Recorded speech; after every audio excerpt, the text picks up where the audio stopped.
Brothers and sisters, we just said that Allah subhanahu wa ta'ala said in Surah Al-Hujurat, O mankind, we have created you from a male and a female. So it is the will of Allah subhanahu wa ta'ala that the humankind will be based on a male and a female. Yet we all know that Allah subhanahu wa ta'ala created Adam first, the male. He did not create them both at the same time. And some people ask, why? Before I continue, I always advise my brothers and sisters, don't ever allow yourself to ascertain something that is only a speculation for us as human beings. Allah subhanahu wa ta'ala left things that He did not want us to know as of yet.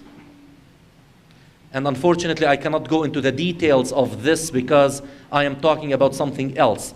But there are things that Allah subhanahu wa ta'ala kept to Himself. He told us about one such thing so that we will not wonder about it, the nature of the soul, ar-ruh.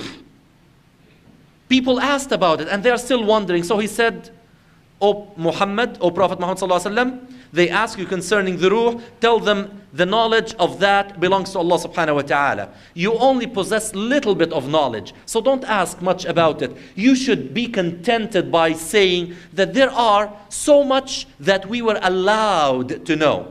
Therefore, whatever I'm going to say now, by no means is something that Prophet Muhammad ﷺ ascertained for us. But we were allowed by the Quran and by the Sunnah of Prophet Muhammad ﷺ to look and ponder, and as long as we do not break the rules of thinking and we keep our manners as Muslims, we are allowed to look into the greatness of our Islam. So we just observe that Allah subhanahu wa ta'ala created Prophet Adam alayhi salam alone.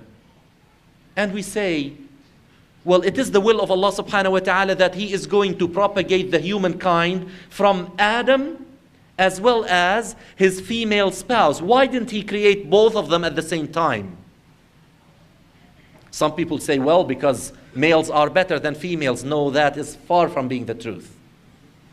Allah subhanahu wa ta'ala, when He created Adam, He placed him in His home that He created before He created Adam. So when Adam was created, his home was ready for him. And that is inshallah our home that we are heading to. We are only here traveling. And we are heading inshallah in that direction to go back home to Jannah, where our father Adam was placed at home.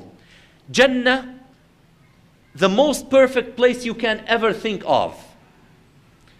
Everything is perfect. No diseases, no illnesses, no pollution. Nothing is missing. Everything is there in its perfect state. And Allah subhanahu wa ta'ala placed Adam there. And He wanted Adam to enjoy it.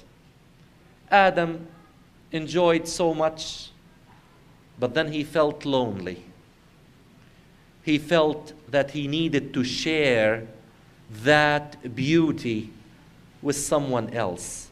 As if, Wallahu a'lam, God knows best, as if Allah subhanahu wa ta'ala wanted Adam and his children after him to feel the need to share life with their halal female spouses. He wanted Adam to feel that need, even though everything was his.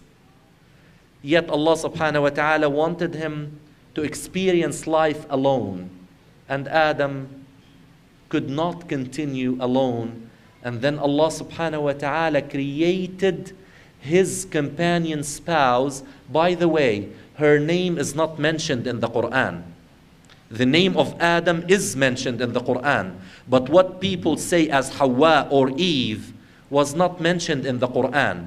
These are the accounts that Muslims found in the stories of Bani Israel. And Prophet Muhammad sallallahu alayhi wasallam told us and gave us the guidance that whenever you find something that does not go contrary to the teachings of the Quran, you may entertain it without affirming its truth. Many of the details that Muslims nowadays relate, and they say that this happened to this and this and this, many of them are stories from Bani Israel. But the Quran, whatever the Quran said is the absolute truth. وَقُلِ الْحَقُّ مِنْ رَبِّكُمْ. The Quran was referred to as the truth. فَمَنْ شَاءَ فَلْيُؤْمِنْ وَمَنْ شَاءَ فَلْيَكْفُرْ. Whosoever wants to believe is welcome to do so, and whosoever doesn't want to is allowed to do so. Allah subhanahu wa ta'ala says, no compulsion in religion. لا إكراه في الدين. Therefore, Hawa, let us say Hawa, his companion wife, was created from the same kind of soul that Adam was created of. The same. من نفس واحدة. من نفس واحدة.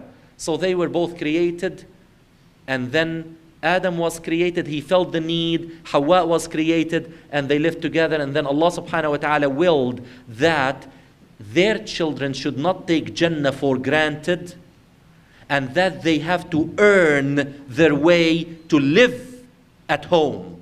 So he took Adam and Hawa and placed them on earth, and that's where we are living, so that we can go through life and determine whether we deserve to go back home or whether we need to pass by another place to be cleansed before we go back home. And for some, وَالْعِيَاذُ بِاللَّهِ, there's no hope of cleansing at all, and they have to dwell therein for eternity in that place that we know as the hellfire, Jahannam.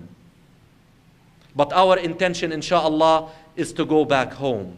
So this is what you have to make dua for Allah subhanahu wa ta'ala, to make us enter Jannah bila sabiqati adhab, without getting us to go to the hellfire if we deserve to be cleansed. Because no one will enter Jannah unless they are absolutely pure and clean. No one.